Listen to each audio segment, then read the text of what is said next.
e qual é o projeto de educação que eles têm para os próximos 10 anos.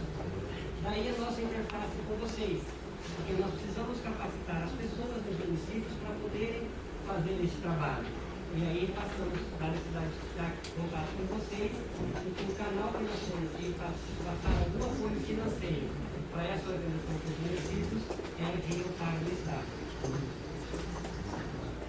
A outra questão é que o plano deve ter os 2 níveis de educação básica e superior em todas as etapas e modalidades, mesmo que o município não ofereça. Vamos pegar um exemplo muito comum, educação profissional. Um grande número de municípios do país não oferecem. Mas no plano municipal de educação, tem que se fazer uma reflexão de como as pessoas que moram naquele município vão ter acesso a essa educação nos próximos 10 anos. E aí a gente diz, tem que chamar o Estado que oferece, tem que chamar a União, que é o Instituto Federal, e perguntar para eles, e talvez até fazer um planejamento de como é que vai poder ser trabalhado essa questão naquele município. Outra premissa para nós também é que a gente consiga, nesse processo, discutir as responsabilidades. Não dá para o município fazer tudo.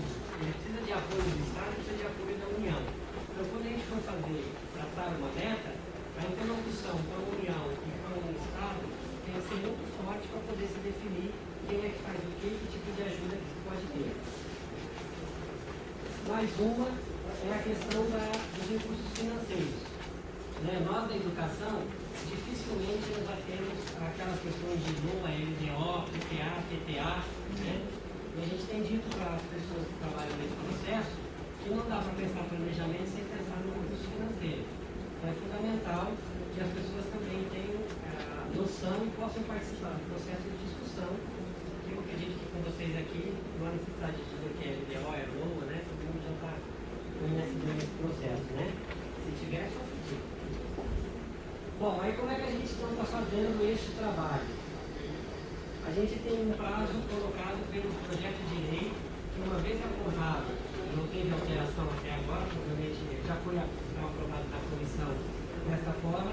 Após aprovado no plano nacional, os estados e os municípios terão um ano para poder elaborar o plano municipal de educação estadual ou adaptar o seu plano àqueles que já têm o plano em vigência. Então, o prazo que nós temos à frente é isso. Por isso que o pessoal, ano passado, sempre correndo doido atrás de vocês, tem que ser de hoje para amanhã. Ainda bem que vocês não me conheciam, não tinha quem xingar na época, que estava dando esse comando aqui para lá, para gente, no caso. O que nós estamos entendendo por alinhamento, A gente está entendendo que tanto os estados como os municípios precisam ter as suas metas vinculadas às metas do PNR.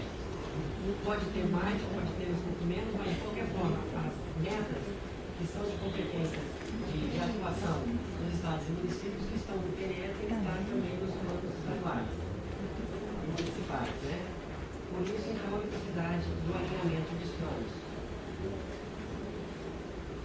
E aí, como eu acabei de dizer, se a meta está lá, educação infantil, a União não oferece educação infantil. Raramente alguns estados oferecem, os municípios é que a grande maioria que oferece. Então esse alinhamento tem que estar colocado nesse sentido. Se você vai para o ensino médio, a União oferece também muito pouco. Quem oferece mais são os estados.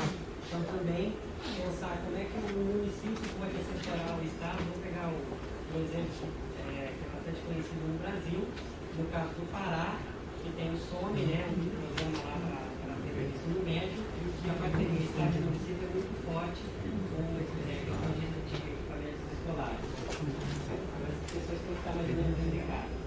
Aqui é uma fala um pouco mais para secretário sobre o que eles precisam fazer, mas de modo geral é o seguinte: o município, uma vez querendo fazer o seu plano, a gente sugere que ele procure, para ver se não tem na lei, se isso é responsabilidade do município, ou estadual de educação, municipal, ou do conselho, ou da própria secretaria. Se não tiver nenhuma lei, cria-se uma comissão.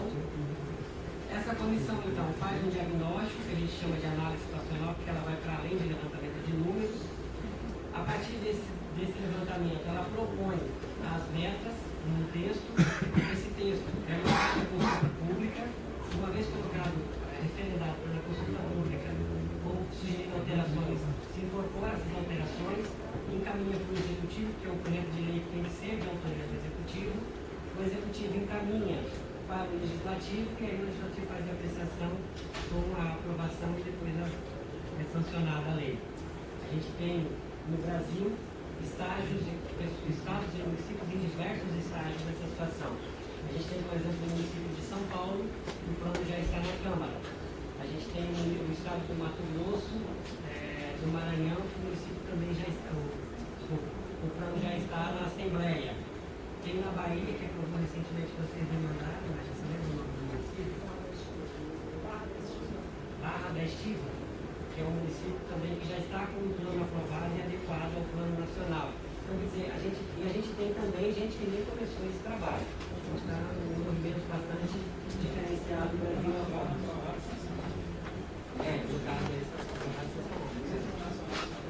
mesmo nacional. Porque até a gente...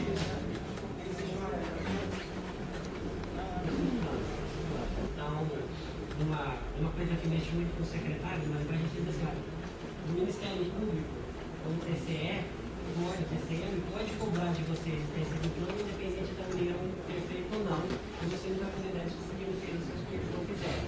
É o que aquela comunidade, naquela localidade, pensa na educação nos 10 anos. A outra questão é o seguinte, o Plano Nacional ainda não está aprovado, mas ele já passou por uma comissão na Câmara, passou por 3 comissões no Senado, passou pelo plenário do Senado e está terminando agora, faltam só 5 destaques para serem votados numa outra comissão na Câmara. Em nenhum desses momentos, ele sofreu alguma sugestão de alteração de formatação. Ele é sempre um projeto de lei que tem as diretrizes gerais e um anexo que tem metas e estratégias. Então, ele deve ser aprovado dessa forma. A outra questão é que ele entrou no projeto de lei com 20 metas, no Senado foi para 21 e já foi aprovado agora com 20 novamente, né? Já não vai fazer mais alteração, a 21 foi diminuída em outras duas, então nós continuamos com 20 metas.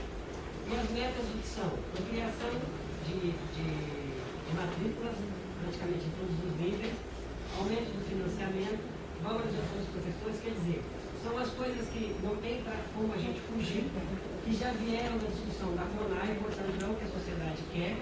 Então, nós já temos todas as diretrizes para fazer o nosso plano estadual e municipal. Não há necessidade de ficar protelando.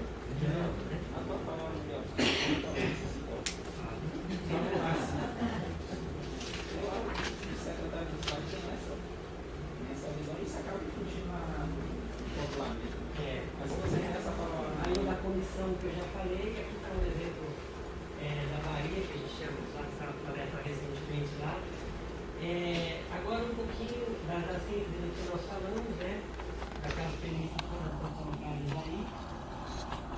E aí como é que a gente trabalha? Né? Quer dizer, estamos quase chegando aonde vocês entram na história.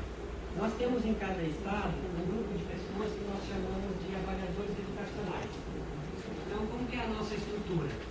Nós estamos assim, cada município que quiser fazer adesão a esse trabalho, a esse assessoramento, ele notifica a Undime seccional estadual. Uma vez notificado isso, a Secretaria de Estado e a Undime faz uma conversa conosco e a gente determina então como vai ser a forma de atendimento. E para isso nós temos o que a gente chama de área técnica. E nós temos alguns aqui na sala que estão nesse papel atualmente. São aquelas pessoas que são capacitadas por nós para atender um conjunto de 25 municípios fazendo o assessoramento. Depois nós temos os AEs supervisores, que é uma pessoa para cada 4 AEs técnicos, uma pessoa que vai fazer esse serviço de supervisão, que corresponde então a uma responsabilidade com 100 municípios. Nós também temos aqui AEs já avaliados por supervisores. Né? E nós temos a executivo, que é a pessoa que vai fazer então a coordenação de todo esse trabalho no Estado e que também faz a coordenação política nesse processo. Tem pelo menos uma pessoa que eu consigo identificar, assim, não sei se já posso anunciar, porque não chegou oficial para nós, mas já está mais ou menos vinculado no Estado lá que vai ser essa pessoa. E coordenando todo esse trabalho, em cada estado a gente cria um comitê tripartite com a SAS, com a Secretaria de Educação e com a Undime para poder dar as diretrizes de como vai esse trabalho. Então é assim que nós trabalhamos, para esse número de pessoas aí. Hoje nós estamos com 115 AEs em todos os estados brasileiros. Todos os estados e o Distrito Federal aderiram ao programa, aderiram, aceitaram receber assistência técnica. Todos eles estão comprometidos a ter o Plano Estadual de Educação apresentado às Assembleias Legislativas até junho deste ano, julho, melhor dizendo, e um grupo de estados também em julho para as câmaras municipais. O nosso trabalho é para que em dezembro nós chegamos com todos os municípios, todos os entes federados, com esses planos colocados dentro dos órgãos legislativos aí. Esse é o nosso desafio. Bom, aí é um pouco o desenho que eu falava para vocês. Cada um desses áreas técnicos aqui atende 25 municípios, 4 deles o supervisor, e em cada estado, dependendo do número de municípios ou não, tem um executivo. Só para citar dois extremos, você pode pegar o Acre, que tem só 22 municípios, tem um executivo, né, e dois AEs técnicos, não tem supervisor. Contrapartida, Minas Gerais, 853, tem um executivo, não lembro agora de cabeça quantos. O Acre tem 22 municípios? Não seria uma AE só? Seria uma AE só, mas pela pactuação que nós temos com a Undime e com o SED, nós temos os dois, para garantirmos que esse movimento todo sempre é Estado, União e município, não é lepo não, tá? É Estado, União e municípios, é que a gente então tenha garantido nos estados que tem menos de 50, pelo menos 2 AEs. É o caso do Acre, de Roraima, de Rondônia, do Amapá, eu acho que são só esses. Você já está querendo chorar, né? Não, é uma reivindicação antiga. Bom, a situação como nós estamos hoje no Brasil, hoje eu digo, 2 semanas atrás, porque essa coisa é muito dinâmica. Por região, nós temos aqui cada uma delas, com o número de avaliadores, que estão dando 115, e o total de municípios que já aceitaram receber o assessoramento, 2.879. Fazendo aí 51, quase 52% dos municípios já comprometidos em elaborar os seus planos municipais de educação. Oi.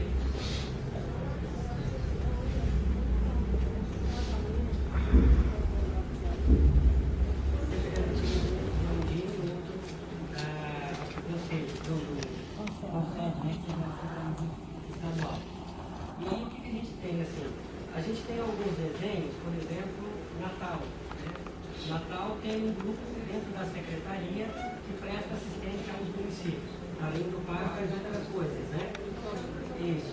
Esse pessoal foi o pessoal que veio incorporar o nosso trabalho.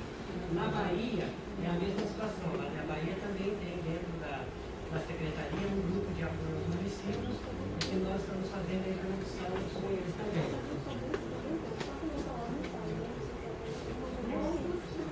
O que nós temos colocado, pelo menos para quem nos chega, aí as pessoas podem até servir de testemunha, desde o primeiro momento que nós começamos a trabalhar a capacitação, nós temos dito para o nosso pessoal o seguinte: não dá para pensar em plano municipal ou plano estadual sem saber o que está no PAR. A nossa recomendação é que verifique o que já tem planejado no PAR e comece a pensar que numa nova versão do PAR 2015, este PAR vai ter que estar em função do plano. Porque não adianta você falar que quer ampliar o número de creche se você não colocar a construção lá no PAR. Então, esse casamento é uma determinação, uma orientação nossa para todas as pessoas que estão nesse trabalho. Eu só queria saber o seguinte, que eu estou aqui, estou vendo assim, região sudeste, ok, 25, número de coordenadores, nós somos coordenadores do PAC o ano inteiro, porque além da gente ser centro de trabalho, tem gente do MEC, então a gente não faz aqueles trabalhos, a gente fica o ano inteiro. E agora eu estou surpresa sabendo que tem 25 trabalhadores sem nunca o MEC ter contratado a gente, o UFT. Entendeu? Então eu estou realmente chocada, porque a gente não deixa de atender o município. Qual seria o processo para a gente chegar até vocês?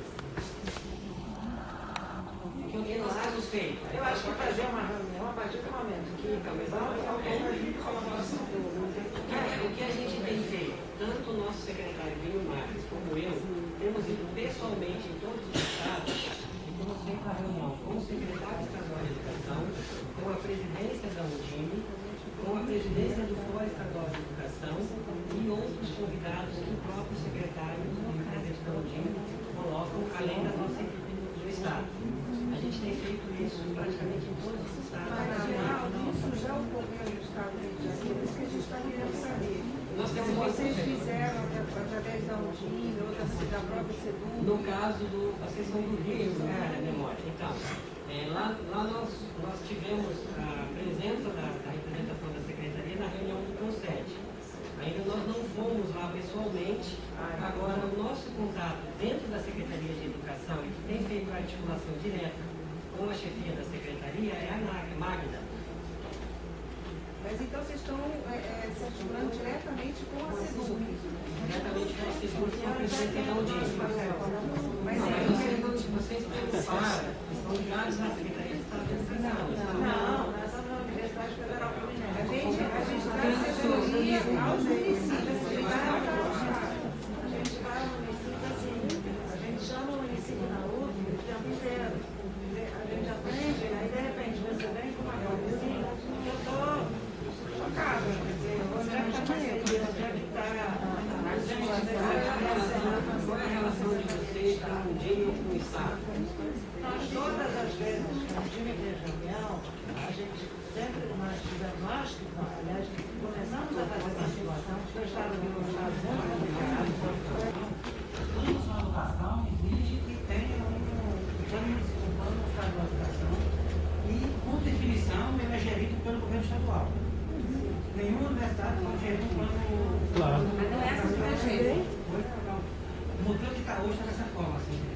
Segundo, o apoio financeiro foi via PAP. Por quê? Então, o Estado que tinha, no final do segundo trimestre do ano passado, seu PAP todo elaborado, foi disponibilizado para todos eles dessa redação do PAP, no preenchesse. Quem tinha qualquer problema em obras não conseguiu. Eu acho que a maioria sabe o que é isso. A gente hoje tem um bloqueio de obras no PAP. Quem tinha qualquer bloqueio não conseguiu acessar. A regra foi clara.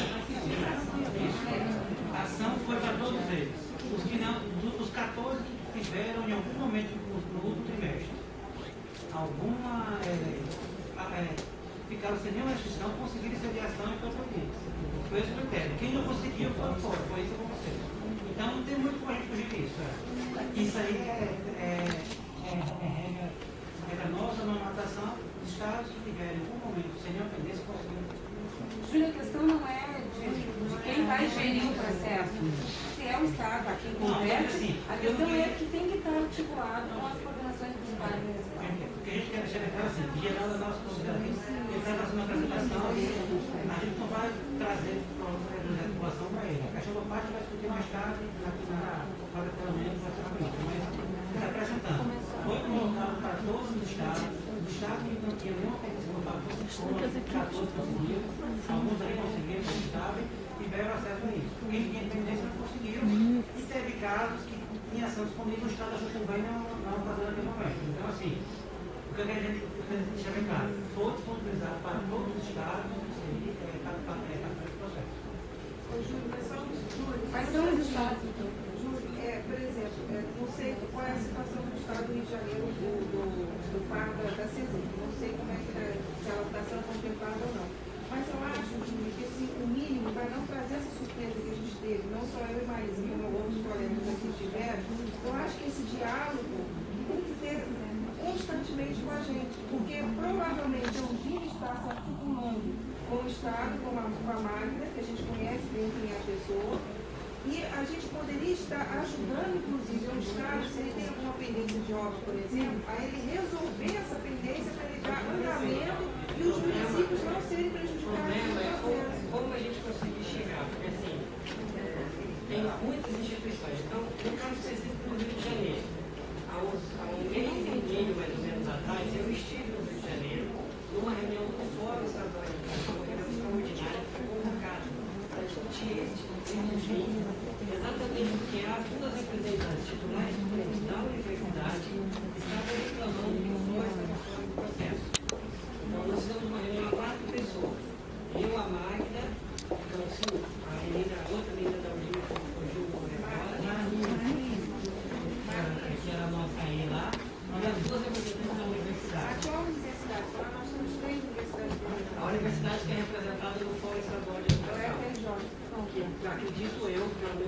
a prática que fosse uma representação de todas as universidades que entre consenso e indica. Pelo menos a universidade é assim. Então, o difícil é descobrir os canais. Em nenhum momento a gente quer excluir ninguém. Pelo contrário, esse é um trabalho que nós temos colocado com muita insistência, que o município que não tem nenhuma instituição de ensino superior tem que chamar a universidade federal ou estadual, que é responsável por aquele território, para demandar para eles o que a universidade tem que colocar no seu PDI. A gente até diz para eles, se a universidade não colocar no PDI, que daqui 5 anos, 6 anos vai atender vocês, não adianta vocês quererem cobrar deles. Então, na hora de discutir o plano municipal, tem que chamar a universidade. E a nossa compreensão até o momento é que quando nós falávamos com o secretário estadual, quando nós falávamos com a presidência da Undina, nós estávamos também falando com quem coordena o trabalho do CAR no Estado. E que essa pessoa seria responsável por encaixar a informação dentro do seu espaço. Né? Não dá para a gente sair 5.570 municípios contactando todo mundo. A gente procura algumas lideranças e, no caso do plano, é constitucionalmente uma obrigação do executivo fazer o plano. A gente tem tentado subsidiá-los e eles então montando as equipes, as comissões, os fóruns, por exemplo, pega Mato Grosso, a responsabilidade da elaboração do plano é do Fórum Estadual de Educação. Você pega a Paraíba, não sei se tem alguém da Paraíba aqui, lá, a responsabilidade lá é do Conselho Estadual de Educação. Então tem já documentos legais que determinam isso. Então a gente está trabalhando nesse sentido. E a nossa interlocução tem sido muito forte com o Fórum Nacional de Educação e com os fóruns estaduais e municipais de educação. E nesses órgãos, nessas instituições, vários segmentos da sociedade estão representados, inclusive as instituições de ensino superior. O outro canal de comunicação nossa com a FIES é via Márcia Ângela, presidindo, ANPAI. Márcia Ângela, do Pernambuco. ANPAI. Então, a ANPAI, inclusive, foi a consultora do nosso trabalho. O documento que a gente meta foi escrito sobre a coordenação da ANPAI. A ANPAI designou o Luiz Dourado, a Márcia Ângela e a Janaína, também lá de Pernambuco, as duas pessoas que escreveram esse trabalho. Então, a gente entende também que, através da ANPAI, a informação está correndo. Então, o nosso secretário, inclusive, esteve no encontro da ANPAI no ano passado e colocando também esse trabalho que nós estamos fazendo. Quer dizer, a gente, na verdade, nós não estamos omitindo informação, nós estamos tendo condições de chegar até vocês e aí a gente coloca em aberto para vocês estarem conversando com o pessoal lá do Estado, se precisar, alguma outra coisa que nós estamos chegando juntos. Isso serve mais ou menos isso que a gente quer. E aí estão os contatos, vocês vão poder colaborar com o telefone do